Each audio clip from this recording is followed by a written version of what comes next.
Anybody, anywhere, It's time to take command. The Cardiac Commanders are the Clutch Commanders! With former NFL tight end Logan Paulsen. This pass caught by Paulsen, the tight end. And from 106.7 The Fan, Grant Paulsen.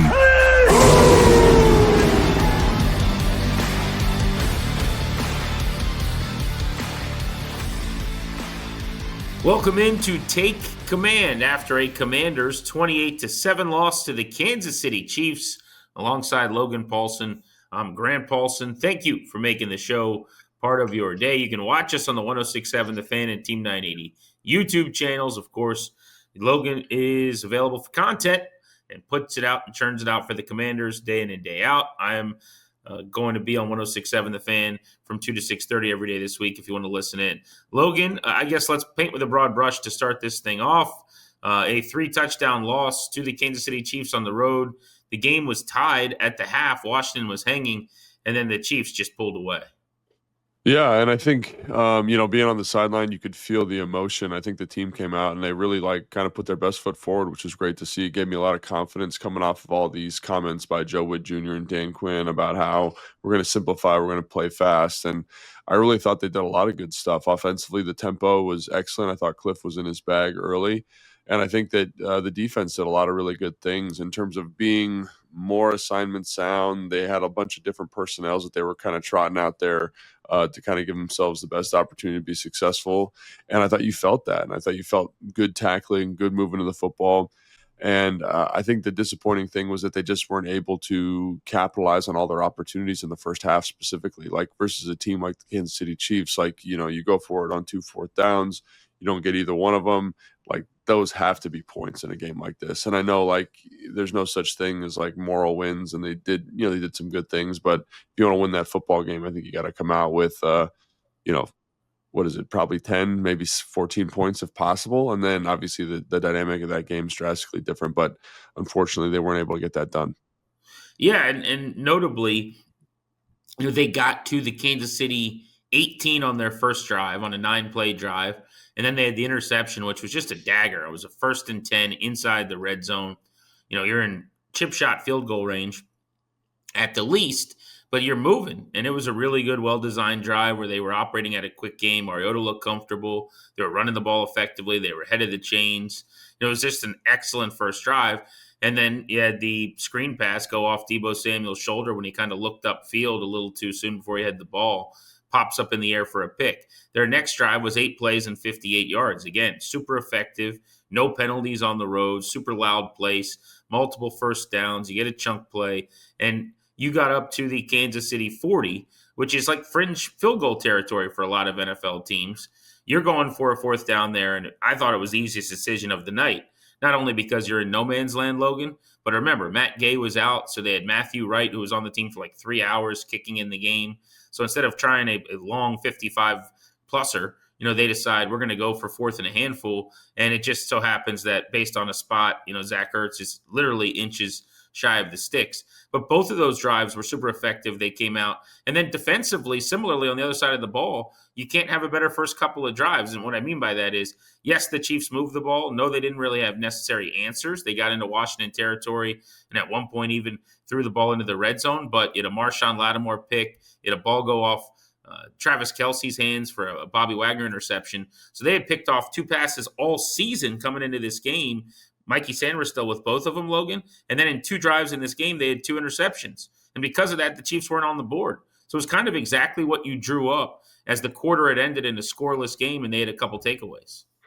Yeah, no, I think that's a perfect recap of what was going on there. And again, I think you could kind of feel some of the underlying issues that would be present in the second half if they weren't able to score points. I think while they were being effective offensively, there's this, I don't know how to describe it, and I don't have a good football term for it, but offensively, when you're getting to 3rd down a lot, to me, it's hard. You got to find ways. I think when you look at the Chiefs as a good point of comparison, they were moving the football, but they were doing it on 1st down. They're doing it on 2nd down. They're finding these chunk plays.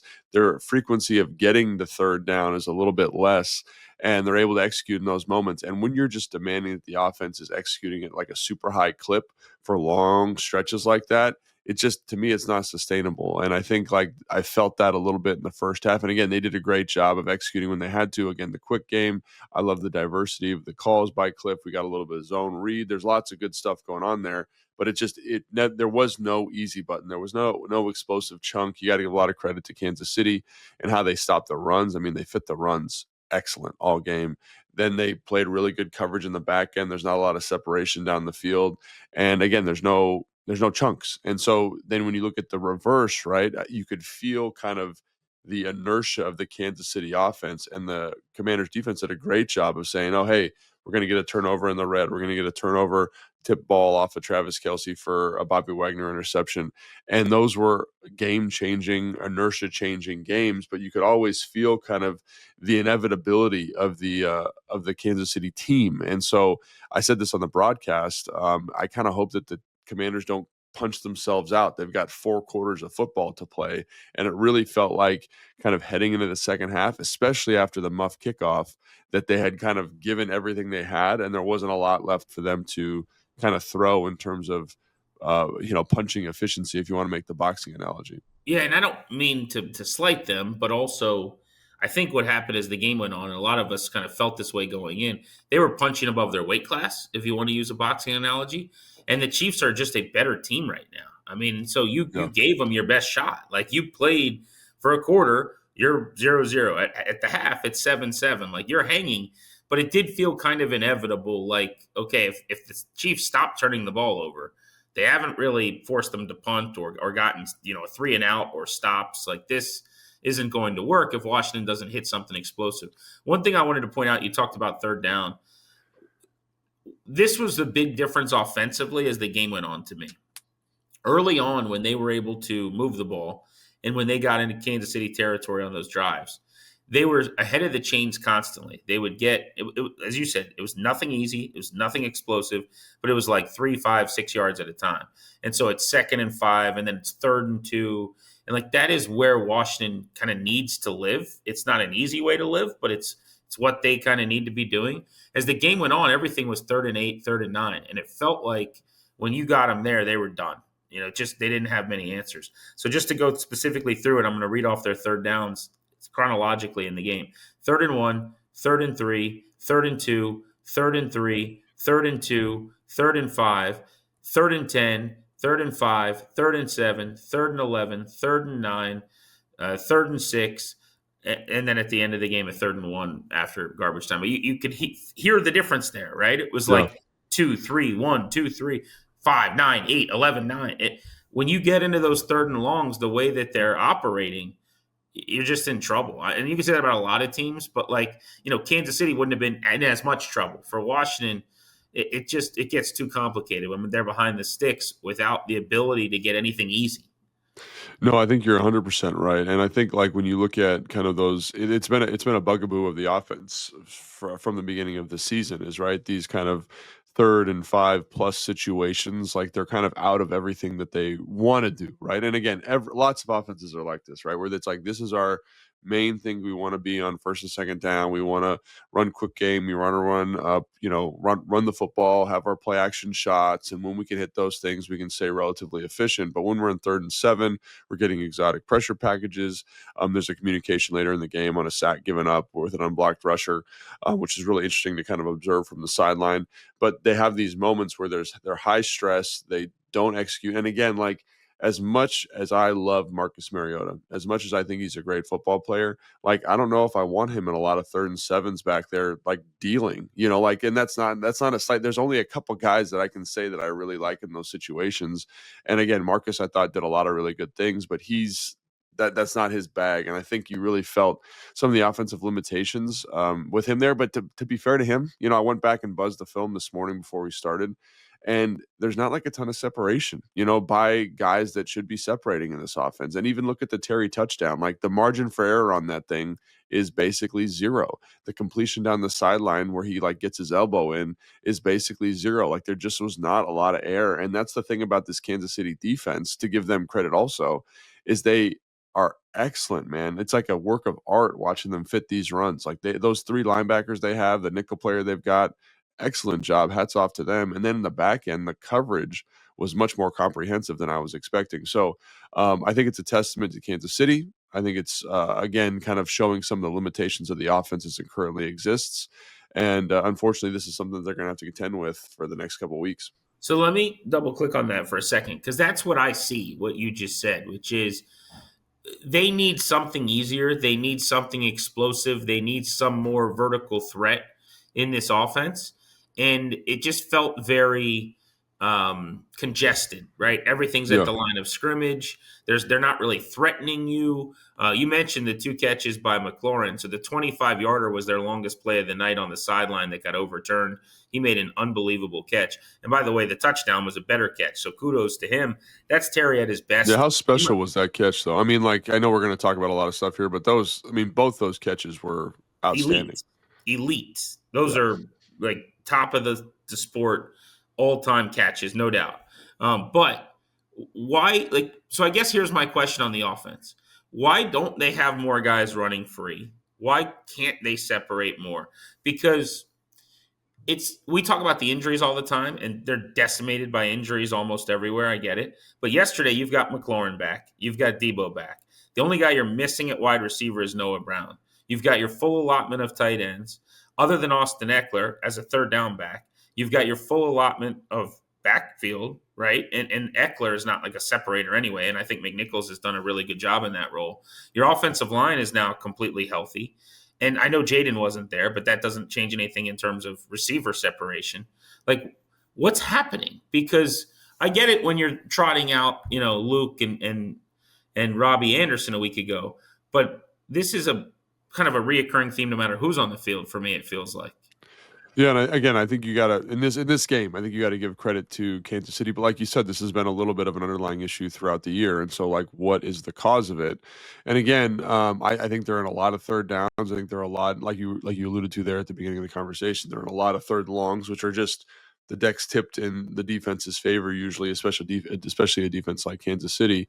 But I do think that when you watch the film, and again, I got to go back and watch in more detail. But from what I watched this morning, is just everything is stressed. Everything in the offense is stressed. And so what I mean by that is the pass protection is stressed, especially with Laramie Tunsil going out. Like, there's not quick pressures, but it's not like, like you can't sit back there for 5 seconds and throw the football, right?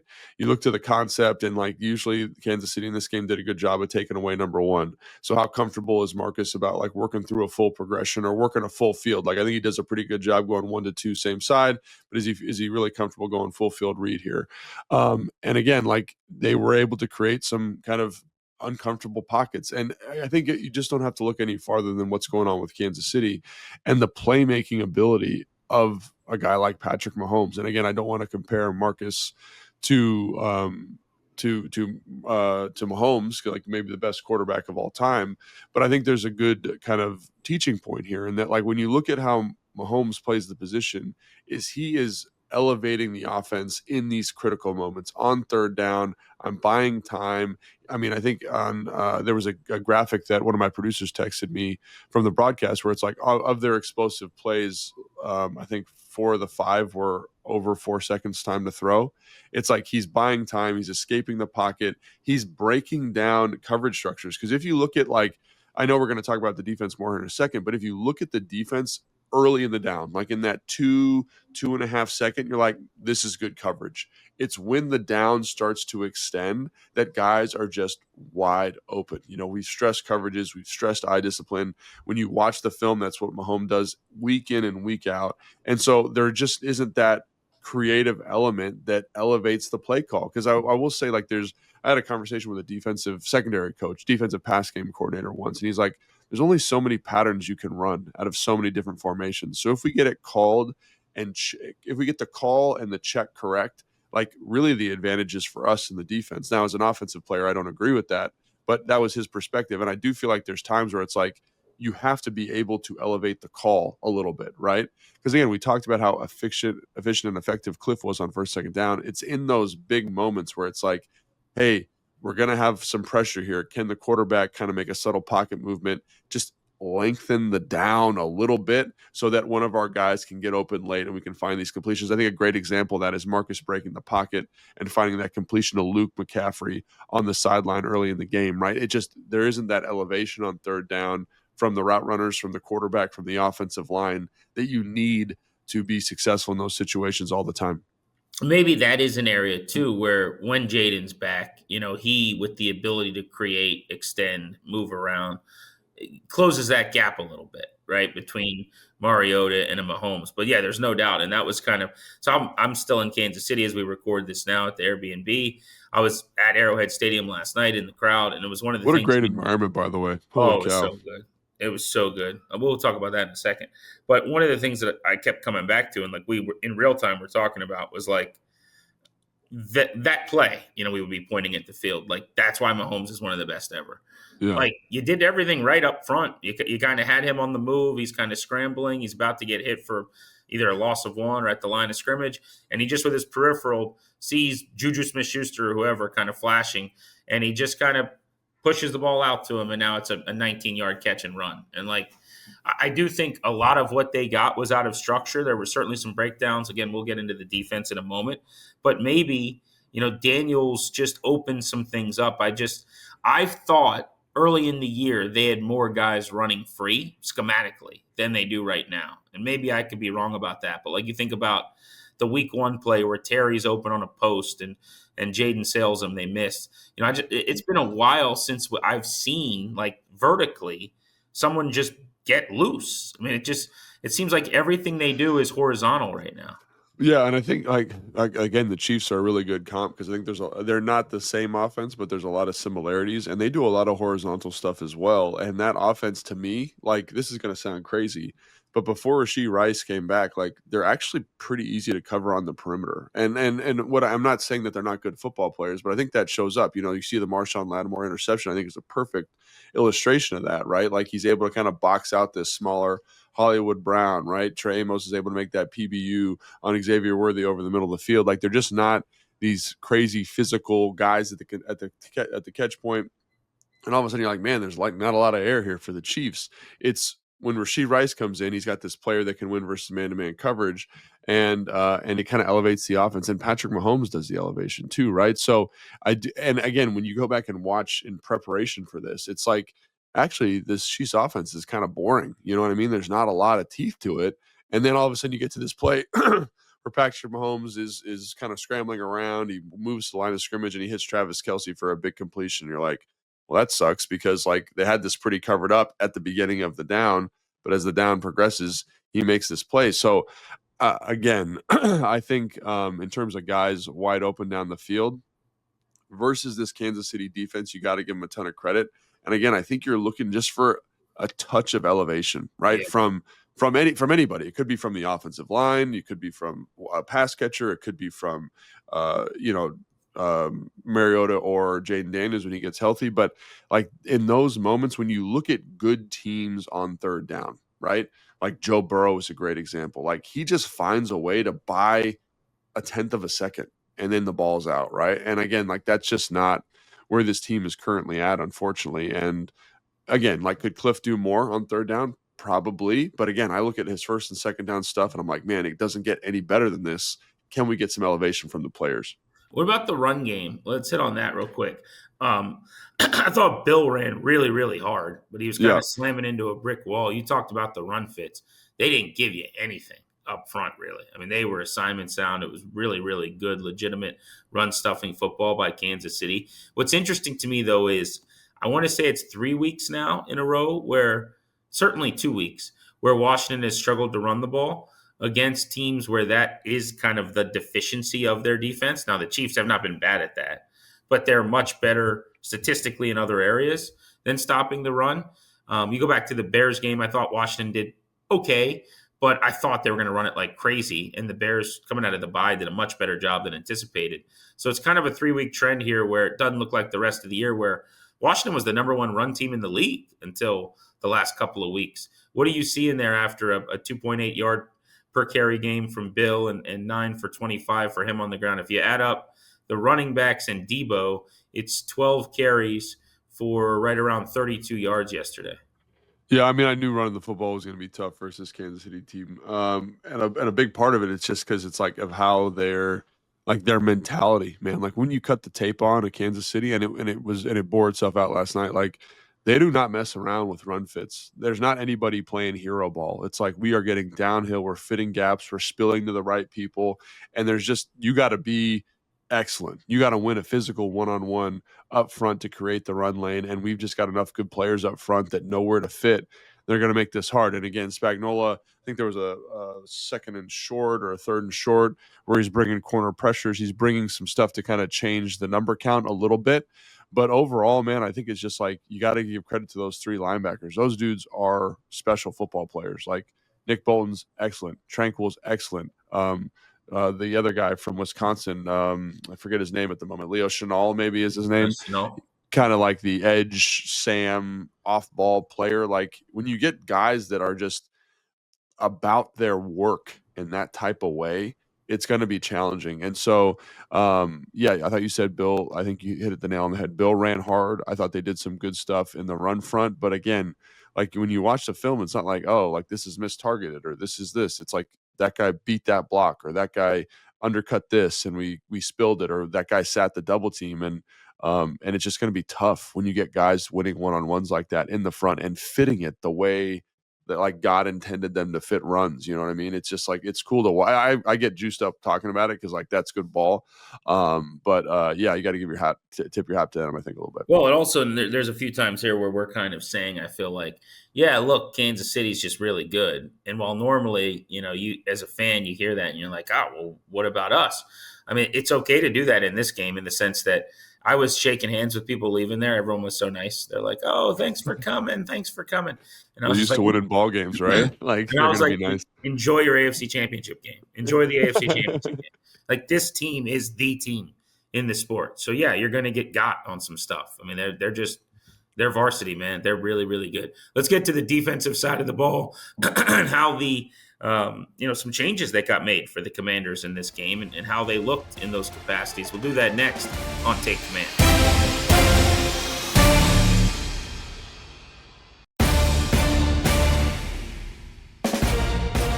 Take command with you after a 28-7 Chiefs win over the Commanders in Kansas City. Washington falls to 3-5. They've got two more really tough games upcoming in this three-game gauntlet. Short week now to prepare for a team coming off of Monday Night Football. Coming off of a bye while Washington's coming off of Monday Night Football with Seattle coming to town. And then you've got the Detroit Lions at Northwest Stadium as well. All right, so Logan, let's just start with on the defensive side of the ball. We wondered, will there be personnel changes? There absolutely were, whether they were out of necessity because of myriad injuries or because this is what they think gives them the best chance now. Talent-wise, I got what I wanted, by the way. Frankie Luvu on the edge and Jordan McGee basically playing full-time at linebacker. Also, you got what you wanted, which was a lot more Tyler Owens in the secondary. He played a ton of snaps. So how did we think those adjustments worked out, and what did we see?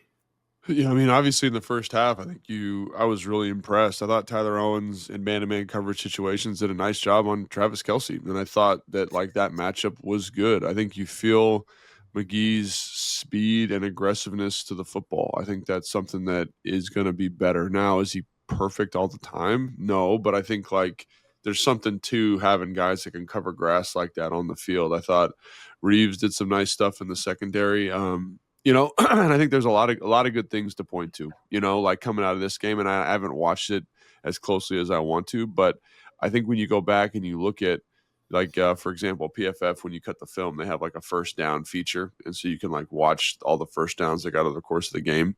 And, in the first half, you feel it's like, oh man, it's like, this is a lot of work. They're really striving, grinding to kind of get these first downs. And then as you get into the second half, like some of the breakdowns that we were talking about earlier kind of start coming to light. And so while some of those personnel changes were good and I think effective, and I think maybe you're not getting like a bunch of green grades in this game. I think you will get grades moving forward from young players who are going to get more experience and just add athleticism to the defense. I just thought like, again, like there are a couple things to point out here. and I don't know if I might be jumping the gun, but when you watch those explosive plays by Patrick Mahomes, I think one of the things that really jumps out is the lack of consistent pass rush. And it's not just guys winning one-on-ones, it's guys containing the pocket. Like we are just, we're taking inside moves. Patrick Mahomes is getting to the perimeter. We're taking a really high rush on that touchdown. I think it was to the running back Hunt, where he kind of steps up and runs out. Like with him, you just have to keep him in the pocket. Like there's the other one where they bring a sim pressure. Bobby Wagner's an A-gap pressure. I think Kinlaw is supposed to loop out and contain. We don't quite get there. He breaks out of the pocket. And I think that's the one he finds, either Juju Smith-Schuster or Rashee Rice. Like that was the thing that really jumped out to me because I thought the coverage structure in the back end was pretty good. But I think the thing that you just got to contain him in the pocket as much as you can. And I'm not saying that's easy because, again, like I talked about watching the film leading into this game, like he does it to everybody, but like just having a more disciplined plan for that element of his game, I thought would have been important. And I think like all the personnel moves, all the things we just talked about, well, probably a net positive, you don't see the impact of them because of lack of detail with your rush, lack of detail with coverage, like on the Travis Kelce long gain that he's got, it's man coverage and someone gets their eyes lost in the backfield. Like we can't do that, right? Patrick Mahomes breaks the pocket. We rally to make the tackle instead of passing a player off, ends up being a touchdown. Like that level of detail versus a team like the Chiefs is the difference between winning and losing the ball game. And I'm not saying if you do that stuff, you're going to win the game, but it just puts you in a better spot for a successful down defensively if you just do your job. So I think there's a little bit of that coming through in the second half, which was really frustrating to watch. So couple that with lack of offensive consistency, lack of offensive easy buttons. I think that's the story of the game for me leading into the second half. You mentioned that Kelce play for 38 yards, which is like so vintage Chiefs, by the way. Yeah. That play was designed to go elsewhere, and Kelce's in as a blocker, essentially.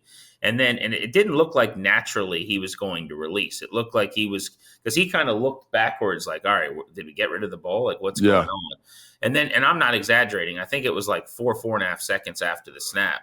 He kind of goes, well, shoot, I'll just get out into this space. Right. And Mahomes and him are on the same page. So you said, man, is that – I kind of thought like that you just got by an off-schedule thing. Is that somebody's job to just – if he's blocking you, basically, you're with him until the play's dead? Is that kind of the idea? In my opinion, based on what I watched this morning, yeah. Like I would say, like based on how the coverage distributed, like because there was nobody else within 20 yards, right? Yeah, like stay on your work, right? And they talk about that.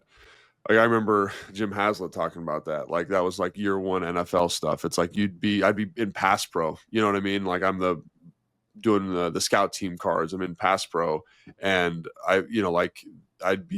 I wouldn't think anything of it, but we'd have to rerun the card because the person that had me in man coverage like wandered off somewhere, right? It's like, no, like this is you, stay here. And so it just reminded me of that and just how in those, if it is man-to-man coverage or if it's some type of match coverage, like you have to stay on your work, like no matter how boring, no matter how, and again, like that's the thing that's so tough is I don't know what their scramble rules are for Patrick Mahomes because Patrick Mahomes, like you said, he's back there for like 3.5 seconds, right? So you're like, oh, do I attack the quarterback? Do I stay here?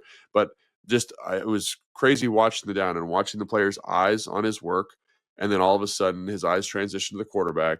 And then Travis Kelce kind of just drifts off to the offensive right. And you get a completion for 40 yards or whatever it was. So that's the type of stuff that I think today when Joe Witt Jr. watches the film, it's just going to drive. Like there's some stuff where guys aren't fitting runs correctly. Again, you feel the energy, you feel the juice, but the detail versus good football teams needs to be at an all-time high. Because I think Fletch said this on the broadcast, and I think it's perfect for what we're talking about, is versus teams like this, you can't beat yourself. You can't beat yourself. And I felt like there was a couple times where the communication wasn't all the way up to 10 or our detail wasn't all the way up to 10 and they get an explosive run, they get an explosive pass, and they're doing stuff to do that to you. Patrick Mahomes is a beast, so don't get that twisted. I'm not saying this is easy, but I think that's something that I take out of this game, especially in the second half. So that play I asked you about was a 38-yarder. Their second biggest play of the game was a 31-yarder.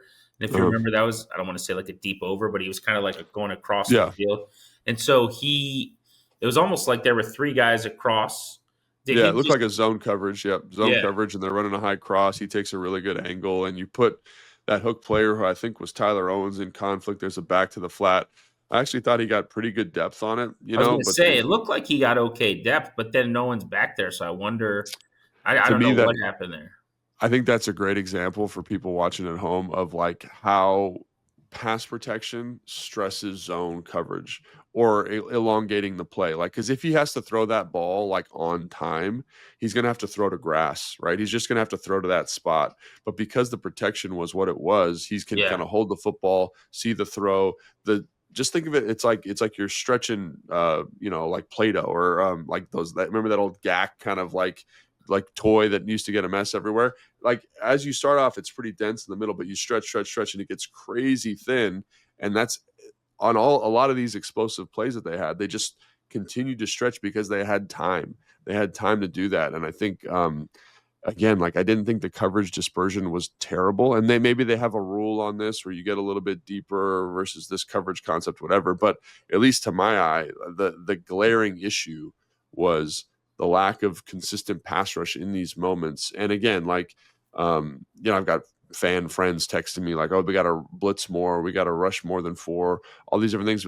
That may be true. And I'm not going to criticize the coach's decision, but also like you have to be disciplined with how you rush the quarterback, right? You have to be disciplined with your pass lanes and responsibilities. So I think it's a myriad of things, but on that play specifically, that 31-yarder, I remember thinking, man, like, I don't know if you could play this much better because if you get any deeper, he's going to throw it to the back and that's going to be a 25-yard gain.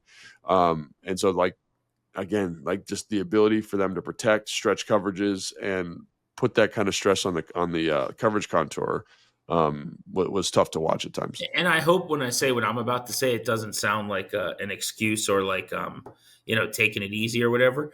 But also, like, this is why Mahomes to me is like the greatest He's a quarterback ever. baller. He's a baller. He's been doing this to people. He's been in the AFC Championship game every single year he's played for this reason. Like, this is what he does. This is the kind of conflict he puts you in. By the way, just to give some numbers real quick to what we were talking about, Jordan McGee played 58 snaps. So 84% of their defensive plays, they had 69 defensive plays. He was on the field for, which is far and away a career high, obviously. And then your guy Tyler Owens played 25 snaps, 36% of the snaps in this game. So the adjustments were clearly made schematically there defensively. We've talked about the pass rush. So real quick, I want to give some attention to this guy. I love Jacob Martin. We talked about him the last few weeks. This is my guy. He had 7 pressures against Dallas. He came out on the first drive and had a sack and a big hit of Patrick Mahomes on a near sack. He ended up getting a second sack in the game. Like if I'm not saying every single down he got heat, but he did a lot. And he was far and away their best, most impactful pass rusher, in my opinion, in this game. He ended up statistically having the 2 sacks and having 3 hits on the quarterback with 2 tackles for loss. I don't know how much better you could have asked him to play filling in for Dorrance Armstrong. They need more. Like, to your point, I don't remember. Johnny Newton had the sack where he throws Patrick Mahomes after the whistle for a penalty. Great. I mean, that's a terrible penalty, but great rush by him. But yeah, go ahead. Yeah, that was an awesome rush. Bad penalty. But otherwise, I guess I'm trying to say I'm too many words here. But bottom line is there were not enough noticeable pass rushes to me. Like Jacob Martin over and over again. I was like, oh, nice rush. Otherwise, I don't really. If I'm trying to add to that list, I don't have a lot to add. Yeah, and I think like when you leave the game with 11 hurries, I forget the total number of dropbacks, but like it's just not a lot. And then compare that to the Chiefs. I think. Yeah, the Chiefs who have 21 hurries. Like you could just think about the game. Like when you're watching it, you could feel the difference, right? Like when you're watching, you're like, oh my gosh, like Mariota doesn't have a lot of time here. He's got to the ball's got to be out. Like he doesn't have time to kind of sit there and marinate. It's a total different thing when it comes to Patrick Mahomes and the Chiefs. And a little bit of that is like they're banged up at defensive linemen right now. Like I don't want to give them an excuse, obviously, because you got to find ways to win the football game. But when you have one of the most efficient statistically pass rushers in the NFL out with a knee injury, your kind of big pocket pushing guy and Dietrich Wise is out. Those were the guys that were going to start the season. They're not playing football anymore, right? And then you get Jacob Martin, who great job by Adam Peters finding somebody, but like it's pretty thin in terms of people that can consistently rush the passer. And I know people want to talk about Frankie Louvu. Where's his production? I think Frankie Louvu personally is better as a blitzer. Like, he's much better as a blitzer, but because of the injury situation, we've kind of had to allocate him in this kind of pass rushing defensive end role, which to me is ultimately like probably not the best utilization of him, but it maximizes the team. And so I don't know. I just look at it and I'm saying, like, they're in a tough spot. They got to go. I don't know what they're going to do. Go back to the drawing board, whatever it looks like. But this to me feels like we're getting out of what they were doing early in the season so well, and they're going to have to think about ways to create pressure in different ways. Like, I was talking to Fletch about it, and he's like, well, can we get some, overloads? Can we get some exotic pressures? And that is something that you probably can do. But again, like, when you're trying to simplify the game plan, that becomes challenging. So I think there's a lot of solutions. It's like what Joe Witt Jr. and the defensive staff decide what's best, but we got to find a way to create more consistent pressure just based off of last night's performance. Yeah, there's no doubt about that. I think that goes without saying. They just not only get home, but just force the quarterback into some worse decisions, faster decisions, some different situations. I did like the one play Johnny Newton had. He was playing through an injury most of the game, by the way. I was watching ankle, him get treatment on the sideline. He was gutting through it. They also lost Javon Kinlaw for the end part of the game. He made a hustle play where he tried to sweep the legs of Mahomes with his arm, kind of diving, landed on his shoulder, bicep area. So that's worth monitoring going into the week as well. So, a thin defensive line, I don't want to say is getting thinner, but here's the tough thing about this Monday night game, Logan. Like, Terry has a quad that's announced at some point during that game. Made it sound after the game like he's fine. But between that and what happened with Kinlaw and Laramie Tunsil came out of the game a couple times with a hamstring. Tunsil's a crazy one, yeah. Mm-hmm. Now you got 6 days until your next game. Like, I don't know how much more. I mean, I don't know what they can do. Last year they lived a pretty charmed life with injuries. This is the opposite of that. They're getting just ravaged.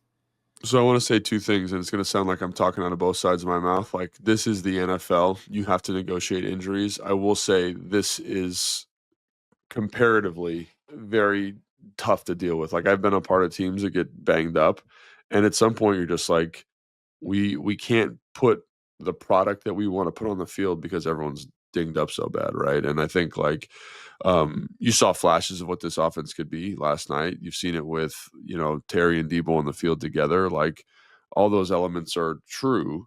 But again, not having Laramie Tunsil, does that affect Marcus Mariota's ability? And I don't think Brandon Coleman played poorly, but just, there's a difference between Laramie Tunsil and Brandon Coleman, you know what I'm saying, in terms of production. So, by the way, I don't know. good for him to get back on the field. Yeah, great job by him. Laramie Tunsil hurt, but he'd been deactivated for weeks. I mean, we're going, what the heck is going on with Brandon Coleman? He was a starter at left tackle last year, moved him to right tackle, then left guard. Now he's inactive, and his number was called. He was right back at left tackle. And I actually thought he pass protected, at least in the clips that I saw, relatively well. Like, I didn't feel him in a negative way. And I think the offensive line played well enough. It's just when you are losing the continuity, you're losing the talent. It's challenging. It's a challenging situation to be in, for sure. So, again, like, this is why coaches get paid a lot of money to kind of solve these issues. It's just at some point it becomes hard. Like, I was thinking back to some of the defensive criticisms that we had, and they've got so many young people working together. Like, there was a play, I think it was the completion of Worthy, where it's like Mike Sanderstill, Trey Amos, and Quan Martin are all in the shot together. And it's just, you've got a lot of young people to their NFL journey on the field together in the same shot versus something where there seems to be some type of coverage bust. Like, it's just, those things take time. They take reps. They take experience to kind of build out. And right now, a lot of people that are young are playing a lot of snaps, and I think it's a good thing long-term for the organization, but it's tough in the interim because, like, good offenses, good defenses are going to be able to take advantage of that. Like, I think about Josh Connolly is a great example. Like, I have no doubt that Josh Connolly is going to be a staple at right tackle for this team. Like, just like the way he competes, the way he finishes, his athleticism. But, like, you have to go through some growing pains with a guy like that. And again, like, that's happening more and more with each injury, pushing someone to the forefront of the depth chart. Yep. Defensively, they did get 2 takeaways. They were both in the first half. They were both on the first 2 drives for the Chiefs. And so, not coincidentally, we say, hey, if you get some takeaways, it changes how things look on defense. They shut the Chiefs out during that period of the ball game because on 2 long drives, you get the ball before they get points. One of them was an excellent defensive play by the maligned corner. Marshawn Lattimore makes a huge play last Great night. play. Almost had a fumble recovery as well on a nice punch fumble by Trey Amos. By the way, the Chiefs have fumbled 8 times this year and haven't lost any of them. So, Dude, isn't that just like the serendipity of football? You know what I mean? Like, just how must be lucky nice. is that? Yeah. I mean, when things are going your way, they're going your way. They're man. going your way. It was so funny on the broadcast. Fletch was like, Patrick Mahomes doesn't throw picks. I'm like, well, if you look at like his, and I say what you want about PFF, I think this is a great metric, like this turnover worthy play metric. Yeah, I love like it. He's got a very high percentage of those. And so tonight, a couple of those get actualized. And, Fletcher's like, well, and I was like, well, he's got a lot of turnover worthy plays. Like, this is the statistical variance you want to see. And he's like, well, shut up, nerd. Like, who cares about that? And I was like, okay, cool. But I do think like there is a lot of luck with that. You know what I mean? A lot of turnover luck for the defense against the defense. And for them to get some of that actualized last night was great. But to your point, like, it would have been nice if they grabbed that fumble. Oh, for sure. But, we talked about it on my show yesterday, actually, the fact that, he has 2 picks all year, but he puts the ball in harm's way. I mean, if you watch him, it's like pretty irrefutable, and the numbers bear that out, as you said. I like TWPs as well. But anyway, so the 2 picks, I mean, you get the Lattimore, and then the correction. I think it's like a regression of the mean of finally one of these balls in the middle of the field up in the air that you just got a guy standing there. That was inevitable and kind of a gift off Kelsey's hands. You had the bad one from Debo for Washington that can't be an interception. And then it was kind of like, okay, we'll balance that out with the Kelsey play. But 2 picks on a couple of drives after having 2 all year. So it was just really good to see them get some of those that they've been preaching and begging for and talking about because – again, 3 all year is not going to work through 7 games. So hopefully that's a sign of something to come. Yeah, and really just a tremendous play by Marshawn. Like I was standing right there, like really like right where the play happened. And it was just like the way he played the football, the way he used his physicality, the way he looked back for the ball. And then, I don't know, the emotional support from the team was just amazing. Like Dan Quinn, who's not a young man, is sprinting over. Like I almost got caught up in the melee. Like everyone's running over and I had to work on my old rip through on kickoff coverage to get out of the way. But to see guys like that juiced for a player, there's a lot of stuff going on with the team, but to see that level of support, it indicates something special is happening still. So hopefully they, like you said, they can keep getting that level of production from Marshawn. And again, one of the things that Joe Wood Jr.'s talked about is don't press, right? Don't press for your turnovers. It's going to come from tips and overthrows, right? And so I think the second play in that sequence is a perfect example of tips and overthrows and turnover luck kind of falling your way. All right, we'll put a bow on Take Command. Look ahead for a moment to the rest of the gauntlet here. You got 2 home games coming up with the Seahawks and the Lions around the bend. Logan Paulsen, Grant Paulsen with you on Take Command.